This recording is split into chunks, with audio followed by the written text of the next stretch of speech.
क्योंकि सत्ता परिवर्तन के बाद शरीफ बंधुओं की जब वापसी होती है तो एक अलग तरह की उम्मीदें कम से कम पाकिस्तान के संदर्भ में, क्योंकि भारत और पाकिस्तान के बीच बातचीत लंबे अरसे से रुकी हुई है, लेकिन सत्ता परिवर्तन के बाद क्या आपको लग रहा है कि जो बर्फ जमी हुई है वो पिघलेगी और पिछली जिस तरह की कोशिशें नवाज शरीफ की ओर से अपने कार्यकाल के दौरान हिंदुस्तान के मद्देनजर की गई थी, शहबाज शरीफ उसको लेकर आगे बढ़ेंगे? क्या इस तरह की उम्मीद हिंदुस्तान के संदर्भ में की जा सकती है? गौरव भाटिया जी।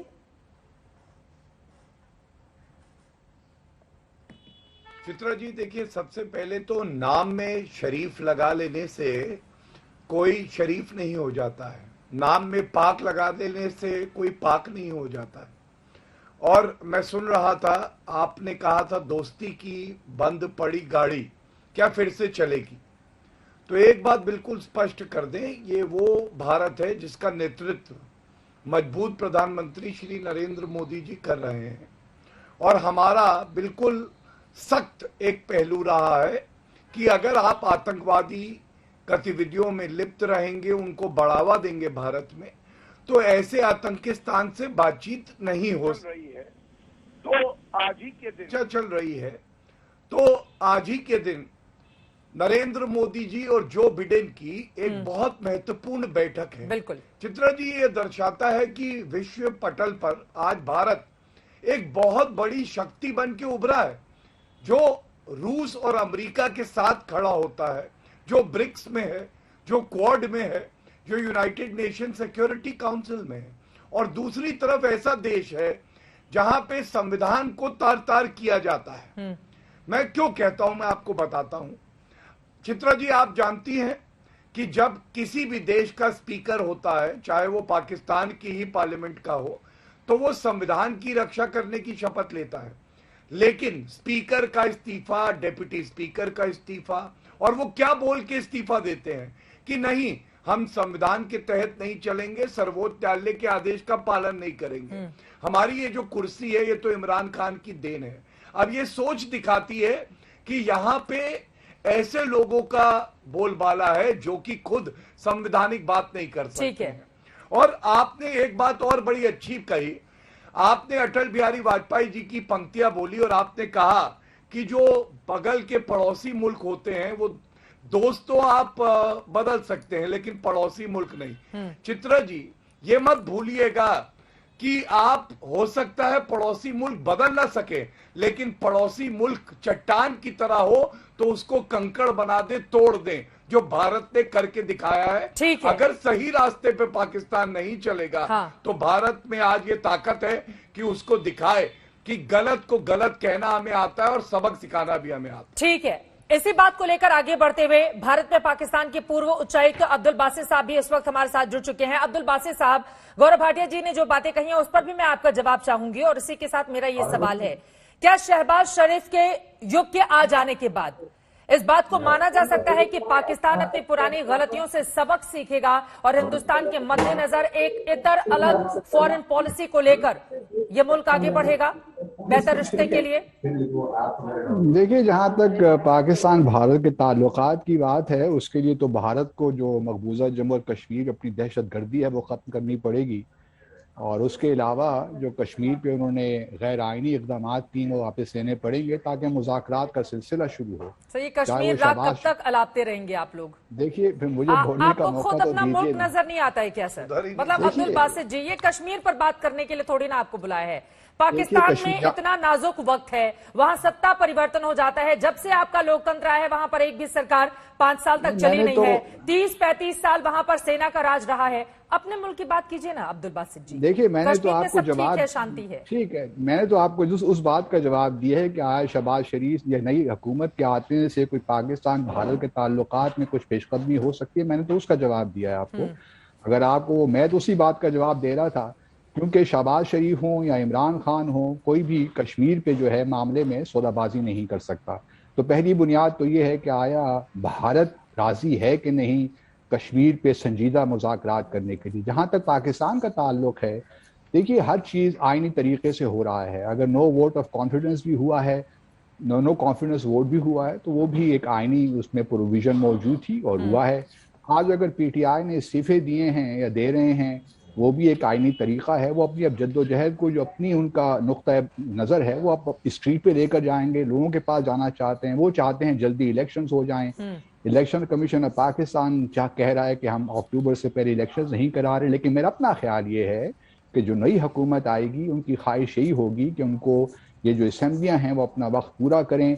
अब देखना ये है कि आया BTI ने अनमास अब एक इस्तीफे दे दिए हैं, तो क्या ये एक लॉजिकल चीज़ होगी कि इन असेंबलियों को बरकरार रखा जाए या इनको तहलील किया जाए। लेकिन इस हुकूमत की कोशिश ये ज़रूर होगी कि नया बजट बनाए, कुछ आवाम को रिलीफ दे, इकनॉमिक रिलीफ दे, ताकि जो इलेक्शन अगर इस साल भी होते हैं, साल के आखिर में, तो कम अज कम वो जो है एक किस्म की ऐसी हुकूमत नजर आए कि जो डिलीवर कर पाती है। तो अभी बहुत से इफ एंड बट्स हैं। हाँ। तो लेट्स होप कि काफी चीजें सेटल हो जाएंगी। वो कह रहे हैं कि जब तक कश्मीर के मसाइल हल नहीं करते हैं तब तक भारत के साथ शांति वार्ता आगे नहीं बढ़ सकती।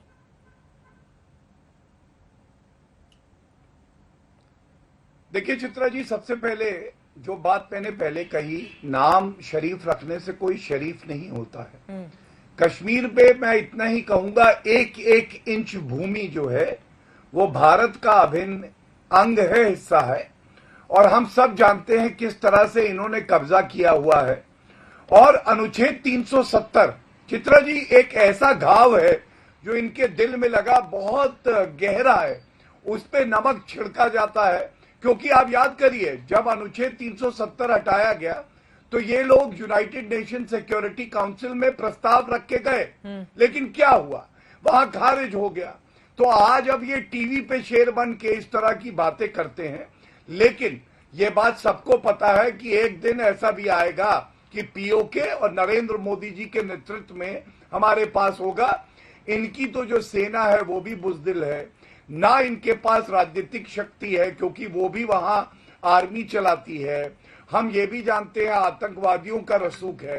और ये मैं नहीं कहता हूं, इमरान खान ने कहा है कि अभी जंग होगी आजादी के लिए। इसका मतलब पाकिस्तान तो अभी आजाद है ही नहीं। जब आजाद हो जाए तब आके बात करें। अभी तो अपने पुराने वजीर आजम के शब्दों को समझें। और इसीलिए कहते हैं भारत और पाकिस्तान की कोई तुलना नहीं हो सकती। इनकी बातों को ज्यादा गंभीरता से मत लिया करें। अब्दुल बासित साहब, 2 लाइन में आपकी टिप्पणी हो जाए, उसके बाद बाकी मेहमानों के पास में जाऊंगी। ये बात तो सच है ना, इमरान खान साहब की ओर से कहा जा रहा है भले ही 47 में हमें आजादी मिली हो, लेकिन असली आजादी और असली संघर्ष लोकतंत्र के लिए अब करना पड़ेगा, और उसको लेकर वो आगे भी बढ़ रहे हैं। तो पाकिस्तान की ये स्थिति तो बनी हुई है ना इस वक्त, और आपको कश्मीर याद आता है। और मुझे हैरत यह है चित्रा जी कि गौरव भाटिया साहब जैसे बड़े जीरक पॉलिटिशियन वो इन अल्फाज को उनके लिटरल मीनिंग में ले रहे हैं। ये सारी चीजें तो पॉलिटिकल रेटरिक का हिस्सा होती हैं। उनसे बेहतर कौन जानता है, बीजेपी से बेहतर, या जब वो समाजवादी पार्टी के मेंबर थे भाटिया साहब, उनसे बेहतर कौन जानता है कि सियासी रेटरिक क्या होता है। पूरा डिटेल लेके रखा है आपने भाटिया साहब के बारे में। मैं उस जमाने में भारत में था जब इन्होंने तब्दीली की थी, अपनी वफादारियां जब तब्दील की थी, मैं वहीं पे था। तो ये सियासतदान तो ये करते हैं, तो इनको हमारी वफादारी तो भारत के प्रति है। हमारी भी वफादारी पाकिस्तान के साथ है, कभी चीन कभी अमेरिका नहीं, हमारी वफादारियां पाकिस्तान के साथ ही हैं अल्हम्दुलिल्लाह। और जब तक पाकिस्तान एक मुस्तकिल मिजाजी के साथ अपनी मामलात को तय करता रहेगा तो हमें भारत के मशरिक की भी ज़रूरत नहीं है इस मामले। हमारा अंदरूनी मामला है, हम इसको तय कर लेंगे।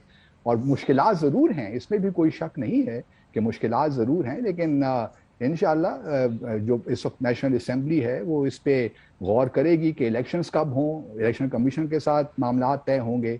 तो वाहिद रास्ता तो भी इलेक्शंस ही हैं, आया वो इस साल होते हैं, अगले साल होते हैं। ठीक है, देखना ये अब इससे इतर, चूंकि पाकिस्तान के अंदरूनी मामलात में हिंदुस्तान की जिस तरह की जिम्मेदारी हम सब ने देखी है, उसके सियासी अंदरूनी हालात के मामले में किसी भी तरह की कोई भी बात हमारे हुक्मरानों की ओर से नहीं की गई, बल्कि वेट एंड वॉच की पोजीशन अपनी बिल्कुल स्पष्ट रखी गई। क्योंकि हर हाल में हम चाहते हैं हमारे पड़ोसी मुल्कों के साथ ताल्लुकात बेहतर रहें, लेकिन आतंकवाद और बातचीत साथ साथ नहीं चल सकती। बार बार हमारे प्रधानमंत्री की ओर से ये बातें रखी गई हैं। सीधे मैं सुशांत सरीन जी आपके पास आते हुए उसके बाद बाकी मेहमानों के पास जाऊंगी। सुशांत जी, अब चूंकि शहबाज शरीफ युग की शुरुआत हो रही है, हालांकि उसके ठीक पहले कश्मीर का जिक्र उनकी ओर से कर दिया गया है। हम सब जानते हैं कि सेना की वजह से उनके हुक्मरानों की मजबूरी होती है कि वो कश्मीर की बात बार बार करते रहे ताकि सेना के ईगो को सेटिस्फाई रखा जाए। और 30-35 सालों तक वहां पर तानाशाही शासन भी रहा है पाकिस्तान में। ऐसे में किस तरह की उम्मीद कम से कम शहबाज शरीफ के इस युग से कर ली जाए? क्या आपको लग रहा है कि कम से कम हिंदुस्तान के मद्देनजर अब पाकिस्तान की ओर से थोड़ी शराफत दिखाई जाएगी कई अहम मामलातों पर? मैं पहले तो जरा बासित साहब जो बात कर रहे थे, जरा मैं उसका एक जवाब देना चाहूंगा। इन लोगों को, पाकिस्तानियों को अपना आइन का तो पता नहीं है, उसका लेटर और स्पिरिट का तो पता नहीं है। इतनी इन्होंने फलसफा पढ़ा कि बड़ा आईनी तरीके से सब कुछ हुआ पाकिस्तान में, हमने सब तमाशा देखा है कि क्या इनके जो वजीर आजम जो बड़े बासित साहब के फेवरेट होते थे एक टाइम पर, उन्होंने क्या हशर किया पाकिस्तान का। एनीवेज, लेकिन इंपॉर्टेंट चीज ये है कि अपना आइन पता नहीं है। भारत का जो आइन है जिसमें एक संशोधन हुआ, उसको गैर आईनी बोल रहे हैं। किस हिसाब से गैर आईनी बोल रहे हैं ये इनको भी नहीं पता कि कैसे गैर आईनी है। बाकी जो जिहाद का फलसफा बासित साहब अपने प्रोग्रामों में और अपने टेलीविजन पे उगलते हैं, वो भी कभी सुन लिया करिए। अपने बच्चों को नहीं भेजेंगे जिहाद में, गरीबों के बच्चों को भेजते हैं ताकि वो मरें और ये खुद ऐश करें। लेकिन अब मैं आता हूं बाकी बात के ऊपर। ये बात ये है कि देखिए, जो नवाज शरीफ थे, उन्होंने छोटी मोटी कोशिश की थी भारत के साथ नॉर्मलाइज करने की, लेकिन हर बारी उनको टिकने नहीं दिया गया। और जो पिछली बारी उन्होंने मोदी जी के साथ भी कोशिश की थी, तो उस समय बाजवा साहब आ गए थे आर्मी चीफ की चेयर पे, वो अभी भी बैठे हुए हैं। बिल्कुल। तो फौज ने हरदम एक तो उनके नीचे से, पैरों के नीचे से कलीन खींचा है जब भी उन्होंने भारत की तरफ कोई पेशरफ्त की है। तो मुझे नहीं लगता कि इस बार ये कोई ऐसा कदम उठाएंगे शहबाज शरीफ जिससे ये लगे कि भारत और पाकिस्तान के बीच में दोबारा से कोई बातचीत ठीक तरीके से हो सके। ये जरूर है, जैसे मैं पहले भी कह चुका हूं, कि शहबाज शरीफ की अपब्रिंगिंग अच्छी थी, माँ बाप सभ्य थे, अनलाइक इमरान खान जो गाली गलौज वाला आदमी है। तो वो शायद एक सभ्यता के दायरे में रहेंगे, एक कूटनीतिक मर्यादाएं रखेंगे। उससे ज्यादा मेरे को कोई ज्यादा एक्सपेक्टेशन नहीं है। एक और चीज कहता हूं मैं, देखिए, बहुत सारे देश ऐसे हैं जिनके बीच में किसी एरिया को लेकर के एक विवाद होता है, एक डिस्प्यूट होता है, एक इशू होता है। भारत और पाकिस्तान के बीच में भी अगर है तो उसमें कोई बहुत ज्यादा अचंभे की बात नहीं है। लेकिन ये कम ही होता है कि एक देश दूसरे देश के ऊपर आतंकवाद थोपता है और फिर बेशर्मी से यह कहता है कि जिस देश के ऊपर उसने आतंकवाद थोपा है वो वहां पर आतंकवाद कर रहा है। जो अभी हमने बेशर्मी देखी है आपके प्रोग्राम पे, ये काम होता है। अगर पाकिस्तान एक अच्छी नियत के साथ आए और बोले जी ये विवाद है, चलिए इस पे बात करते रहते हैं, लेकिन हम ये जो तनाव का माहौल है, ये जो कत्लो गारत हमने मचाई हुई है पिछले 30 साल से कश्मीर के अंदर, जिस तरीके से हमने लोगों को वहां पर बरगलाया है, वो हम बंद कर देंगे। लेकिन वो बरगलाने का भी आज असर देख लें। इन्होंने कश्मीर के अंदर आजादी के स्लोगन पॉपुलर किए। आज इनकी नेशनल असेंबली में आजादी के स्लोगन लग रहे हैं। आज इनकी फौज को इन्हीं के लोग बोल रहे हैं चौकीदार चोर है। बहुत अच्छा है, और करें, ये वापस बूमरैंग होगा इनके ऊपर। बाकी बासित साहब जरा अपने बच्चों को भी नसीहत देना जिहाद लड़ने की।